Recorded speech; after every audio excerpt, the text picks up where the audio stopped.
अच्छा शेख साहब, ठीक है, जैसे आप बता रहे हैं कि कैमरा मैन इंतजार कर रहे थे वहां पे, तो ये खबरें फैलाता कौन है और इन खबरों के फैलाने का मकसद क्या होता है, क्या समझ आता है आपको?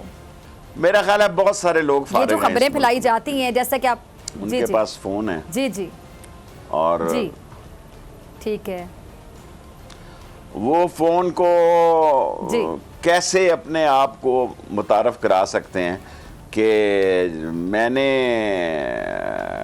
जब ट्वीट कर दिया अगले दिन, एक दिन के लिए मैं गया हूँ कि भी मैं कल आ रहा हूँ, ज़ाहिर है मुझे महंगा ही टिकट मिला क्योंकि शार्ट टाइम पे जब मैं गया तो वो महंगा टिकट है, लेकिन इन्होंने तो मुझे लंदन उतार भी दिया और सारा खताब भी मेरा कर दिया था।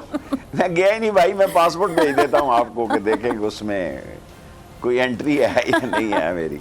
यानी शेख साहब आपने एक बात तो सोच ली होगी कि आइंदा आप जाएंगे तो पूरा जब मैं मरूंगा ना तो ये कफन उठा के देखेंगे कि देखो मर भी गया कि नहीं, ऐसे करके जाऊंगा। अगर अब शेख साहब यानी अब आप लेकिन जिस दिन मैं मरूंगा ना ये कफन उठा के देखेंगे कभी आप बाहर जाएंगे कि भाई मर गया कि जिंदा है। जी, मैंने 13 अगस्त को ये कहा कि मैं 2-3 दिन के लिए बाहर जा रहा हूँ। जब इतना तूफान खड़ा हुआ तो मैं एक ही दिन के बाद। अच्छा, सब्सक्राइब करें और बेल दबाएं ताकि कोई खबर रह न जाए।